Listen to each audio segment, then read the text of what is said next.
অষ্টম শ্রেণীর প্রিয় শিক্ষার্থী এসএলদার স্যার ইউটিউব চ্যানেল থেকে তোমাদের সবাইকে স্বাগতম। আজকে তোমাদের জন্য আরও একটি নতুন ভিডিও নিয়ে এসেছি। ইংরাজি মডেল প্রশ্ন সেট নম্বর 4। ইতিপূর্বে আমি আরও 3টি সেট আমার ইউটিউব চ্যানেলে দিয়ে দিয়েছি। তোমরা আমার ইউটিউব চ্যানেলে গিয়ে বাকি 3টি সেট দেখে আসলে আরও তোমাদের প্রস্তুতি সুদৃঢ় হবে। আজকের আলোচনা হবে প্রথম পর্যায়ক্রমিক মূল্যায়ন 2026 সেট নম্বর 4। 30 মার্কের একটি স্কুলের প্রশ্ন। আমি বিশ্লেষণ সহ সম্পূর্ণ সমাধান দেখাবো। আর এই প্রশ্নগুলি কিন্তু রায় ও মার্টিন প্রশ্ন বিচিত্রা থেকে স্ট্যান্ডার্ড মানের যে প্রশ্ন সেগুলি থেকে নেওয়া।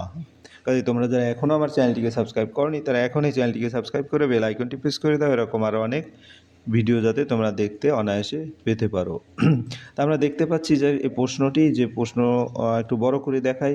এই প্রশ্নটি হচ্ছে কোনতাই মডেল ইনস্টিটিউশন, হ্যাঁ, এই একটা স্কুলে, এবং এই একই প্রশ্ন কিন্তু আরও একটি স্কুলে আসছে, কি Krishnanagar government girls high school, অর্থাৎ দুটি স্কুলে এই প্রশ্নটি এসেছে। আমরা বরাবরের মতো যদি প্রশ্নটা দেখি, এটা সিন কম্প্রিহেনশন, বই থেকে নেওয়া, কম্প্রিহেনশন থেকে বা প্যাসেজ থেকে তোমাদের প্রশ্ন উত্তরগুলি দিতে হবে এক নম্বরে। এবং 2 নম্বরে হচ্ছে তোমাদের কবিতা আছে, কবিতা থেকে তোমার লাইন তুলে দেওয়া আছে, তার ভিতর থেকে যে প্রশ্ন উত্তর দেওয়া যায় সেগুলি দিয়ে তোমাদের। আর 3 নম্বরে হচ্ছে আনসিন, যেটা আর কি নতুন একটা টপিকস বলে সেখান থেকে খুঁজে নিয়ে প্রশ্নের উত্তর দেবে। আর 4-5 গ্রামার এবং 6-7 হচ্ছে রাইটিং। এই ছিল তোমাদের টোটাল প্রশ্ন। আমরা সরাসরি চলে যাচ্ছি প্রশ্ন বিশ্লেষণে। কিন্তু প্রশ্ন ভালো করে পারার জন্য যেটা দরকার, আসলে তোমার প্যাসেজ সম্পর্কে ভালো আইডিয়া থাকা দরকার। তাই আমি প্রতিটা লাইন ধরে ধরে বাংলা মিনিং দেখাবো, তারপরে প্রশ্নের উত্তরগুলি দেবো এক এক করে। তা Let me go ashore just for one day, he begged the captain when they had sighted land. হ্যাঁ, আমরা যদি উত্তরটা দেখি, বাংলা অর্থ দেখি, আমাকে শুধু একদিনের জন্য তীরে যেতে দিন। হ্যাঁ, তারা যখন ভূমি দেখতে পেল তখন সে ক্যাপ্টেনের কাছে অনুরোধ করলো। He captain. এরপরের যে লাইনটি, he promise he would return but the captain was unmoved, সে ফিরে আসবে বলে প্রতিশ্রুতি দিল কিন্তু ক্যাপ্টেন অনড় রইলেন। তারপরে however John could not stop dreaming of the land, তবে জন সেই ভূমির কথা ভাবা বন্ধ করতে পারল না। এরপরে ওয়ান কোয়াইট আফটারনুন, এখান থেকে শুরু, ওয়ান কোয়াইট আফটারনুন হি লে fast asleep and fail to dreaming again. হ্যাঁ, এক শান্ত বিকেলে সে গভীর ঘুমে আচ্ছন্ন হলো এবং আবার স্বপ্ন দেখতে লাগলো। Unknown to him the ship stood of শোর ফ্রম হিজ ওল্ড ফার্ম, সে জানতো না যে জাহাজটি তার পুরানো খামারের কাছাকাছি সমুদ্রের ধারে নোঙর করেছিল। In John's dream the seasons turn rapidly and as each turn she did John in his bed, জনের স্বপ্নে ঋতুগুলি দ্রুত পরিবর্তিত হচ্ছিল এবং প্রতিটি ঋতু বদলানোর সাথে সাথে জনও তার বিছানায় এপাশ ওপাশ করছিল। এরপরে সেটা হচ্ছে consequently the cap on his head twisted round and about, ফলে তার মাথার টুপিটি ঘুরতে ও মোচড়াতে লাগলো। It called up a squall from the clear sky that hit the ship without a warning, এটি পরিষ্কার আকাশ থেকে একটি ঝড় ডেকে আনলো যা কোনো সতর্কতা ছাড়াই জাহাজে আঘাত হানলো। তারপরে the wind had been willing about the boat, tearing the sails and shaping the spars, বাতাস জাহাজের চারিদিকে ঘূর্ণায়মান হয়ে পাল ছিঁড়ে ফেলছিল এবং মাস্তুল ভেঙে দিচ্ছিল। তা এরপরে এটা তার it's his fault the sailor cried, এটি তার দোষ, নাবিক চিৎকার করে বলল।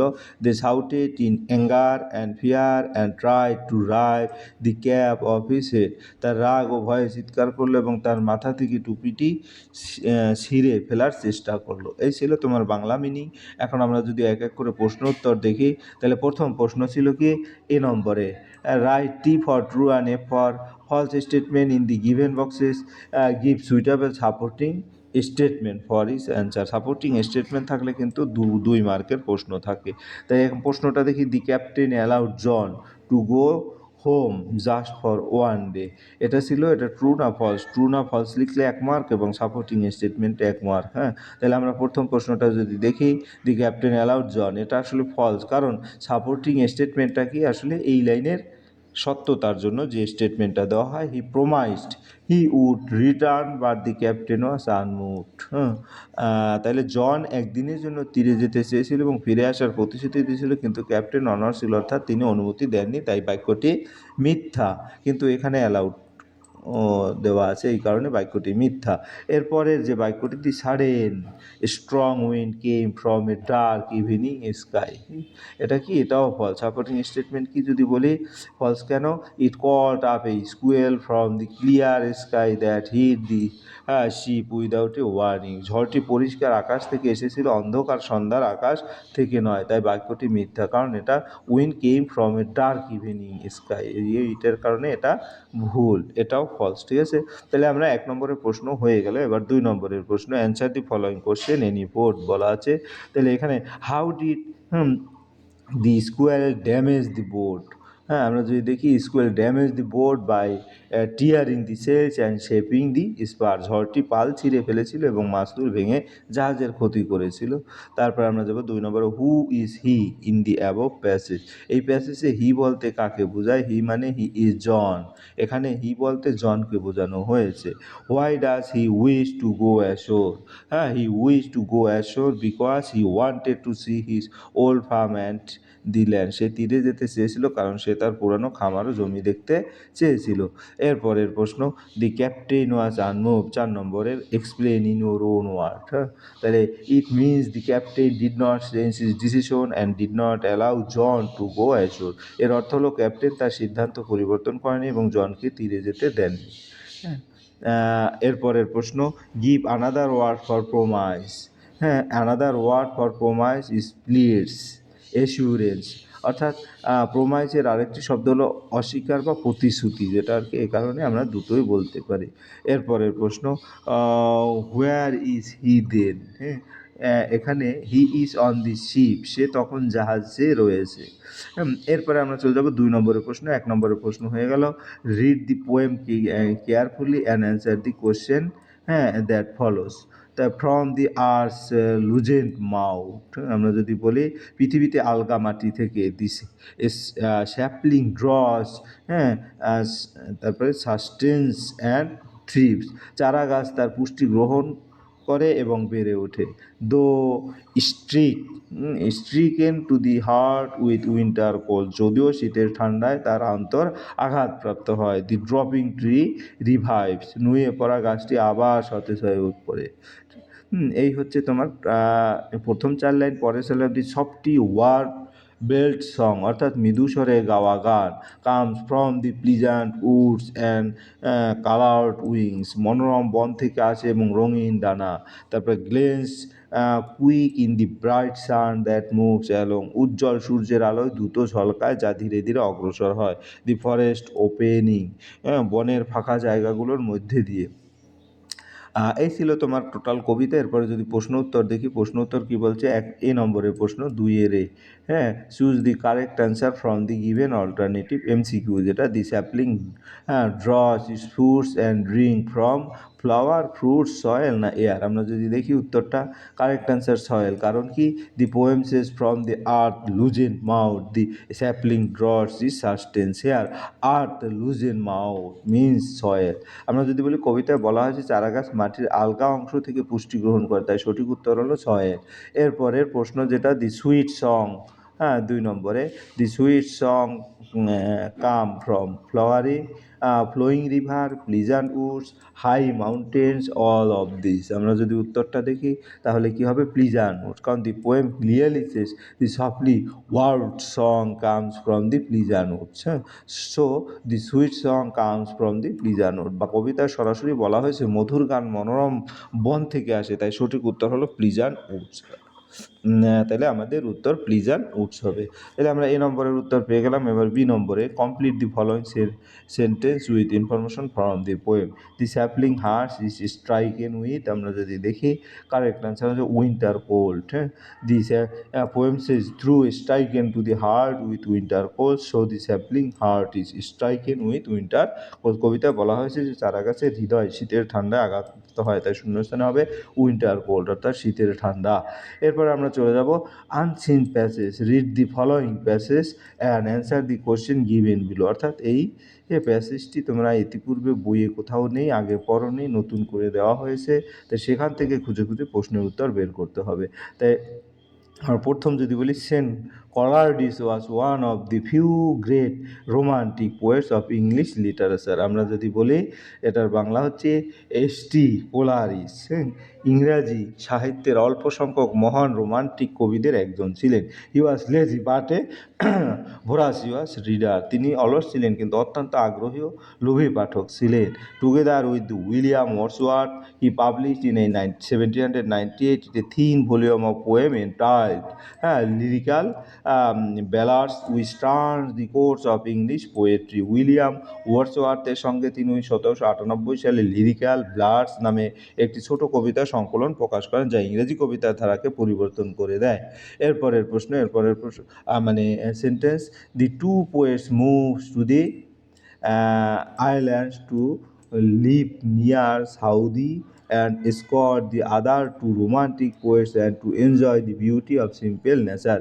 এই দুই কবি অন্য দুই রোমান্টিক কবি সাউদি স্কটের কাছে থাকার জন্য সরল প্রকৃতির সৌন্দর্য উপভোগ করার জন্য লেক অঞ্চলে চলে যান। Later they were call the lake poets, পরে তাদের লেক কবি নামে ডাকা হতো।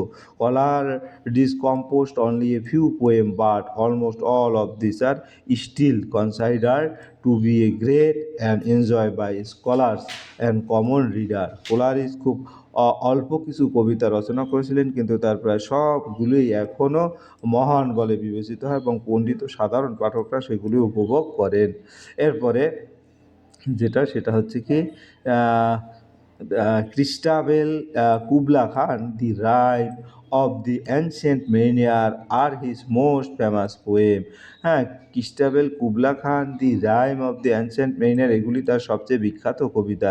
Letter in life Coleridge delivered important lecture on other poet, জীবনের পরবর্তী সময়ে কোলারিস অন্যান্য কবিদের উপর গুরুত্বপূর্ণ বক্তৃতা দেন। His notes on Shakespeare is an exceptional criticism on the work of the dramatist, তার নোটস অন শেক্সপিয়ারের নাট্যকার শেক্সপিয়ারের রচনাবলীর উপর একটি অসাধারণ সমালোচনা। এরপরে আমরা টোটালি বাংলা মানে হয়ে গেল। এরপরে আমাদের উত্তর দিতে হবে answer the following question, who wrote Lyrical Ballads, Lyrical Ballads কে লিখেছেন? কারেক্ট আনসার হচ্ছে romantic poet. The passage says ST. Coleridge was one of the few great romantic poets of English literature, so he was a romantic poet. উদ্ধৃতাংশ বলা হচ্ছে তিনি ইংরেজি সাহিত্যের একজন মহান রোমান্টিক কবি ছিলেন, তাই সঠিক উত্তর রোমান্টিক পোয়েট। আমরা এখানে যদি দেখি হু রোডস লিরিক্যাল ব্লাডস, এরপরে which poem made Coleridge famous? Lyrical Ballads was published in, এটার উত্তর হবে 1798। The passage clearly mention. এরপরে আমরা চলে যাব পরের প্রশ্ন, complete answer the following question, who was ST. Coleridge? ST. Coleridge was one of the greatest romantic poet of English literature. ST. Coleridge ইংরেজি সাহিত্যের অন্যতম মহান রোমান্টিক কবি ছিলেন। এরপরে তোমার why were they call the lake poet? তারপরে আমরা যদি দেখি, they were call the lake poet because they move the lake reason live enjoying nature, তারা লেক অঞ্চলে, আসলে আমার এখান থেকে বিভিন্ন ধরনের প্রশ্ন আসতে পারে, আমি একটা অন্যরকম প্যাটার্নে প্রশ্ন দিয়েছি। Name any two famous poem of Coleridge? The two famous poem of Coleridge are Kubla Khan and the rhyme of the ancient mariner. তারপরের প্রশ্ন, what is notes on Shakespeare? Notes on Shakespeare is an exceptional criticism written by Coleridge work. এরপরে আমরা চলে যাব grammar and vocabulary. Grammar and ভোকাবুলারিতে কী আছে? প্রথমে যদি দেখি, fill in the blank with correct from the verbs given blue. তাহলে question 4, he is too weak to walk, rewrite using so that. He is so weak that he can not walk, too গঠন করার প্রাককালে যেটা। তারপরে he dash, আমরা as soon as he saw the tiger he ran away, rewrite using no sooner had, no sooner did he see the tiger that he, এভাবে তোমরা উত্তরগুলি দেবে। এরপরের he is one of the best student in the class, make it positive degree. Positive degree, very few student in the class are as good as he. হ্যাঁ, superlative. এভাবে তোমরা উত্তর দেবে। এরপরের প্রশ্ন হচ্ছে কি, everybody loves he, make it negative. হ্যাঁ, there is nobody who does not love him. হ্যাঁ, এটা তোমরা এভাবে উত্তর দিবে। এরপরে গিয়ে হলো আমরা যদি বলি question pass, change the voice narration, ঠিক আছে। তাহলে এখানে কি বলছে, the captain refuse his request, change into passive voice. Passive voice, his request was refuse by the captain. এরপরের প্রশ্ন, he said I will return tomorrow, change into indirect speech, he said that he would return the next day. তারপরে direct indirect speech এরকম করে change হয়। এরপরের প্রশ্ন, the boys are playing football, change into passive voice, football is being played by the boys. এরপরের প্রশ্ন, she said to me, do you know the answer, change into indirect speech, she asked me if I knew the answer। হ্যাঁ, এরপরে question 6, paragraph writing. Question 6-এ কী আছে, write a letter to describing how enjoying, আমরা এভাবেও প্রশ্নটা আসতে পারে। Write a paragraph on importance of trees, trees are very important for our life, they give us oxygen which is necessary breathing, trees absorb carbon dioxide and help to keep the air clean, they give us fruits, foods, medicine, shade। আমরা যদি উত্তর বাংলাটা দেখি, many birds and animals live in trees, trees help us prevent soil erosion and control food, they make our environment beautiful, peaceful, so we should plant more trees and protect them। হ্যাঁ, এরপরে আর একটা প্রশ্ন আসতে পারে, write a letter to a friend about your visit to a historical place, historical place সম্পর্কে বর্ণনা দিবে। হ্যাঁ, তোমার বন্ধুকে। I hope you are well, I am writing this letter to tell you about my recent visit to the Taj Mahal, it is one of the most beautiful monuments in India, it is made of white marble and looks very attractive, I one charming. হ্যাঁ, I went there with my parents during the winter vacation, the garden and the fountain made the place more charming. I enjoyed the visit very much and learned many historical facts. I hope you will all visit this wonderful place some day, your loving, তারপর তোমার নাম লিখে দেবে। বাংলা অর্থটা আমি এখানে দিয়ে দিয়েছি। যাই হোক, এই ছিল তোমাদের টোটাল প্রশ্ন প্যাটার্ন। যদি ভিডিওটি মনোযোগ সহকারে দেখো, এই প্যাটার্নেই কিন্তু প্রশ্ন আসবে। পরিশেষে বলবো, ভিডিওটি দেখার জন্য অসংখ্য ধন্যবাদ। ভিডিওটি ভালো লাগলে লাইক, কমেন্ট, শেয়ার করতে ভুলবে না। আজ এই পর্যন্ত, ধন্যবাদ সবাই।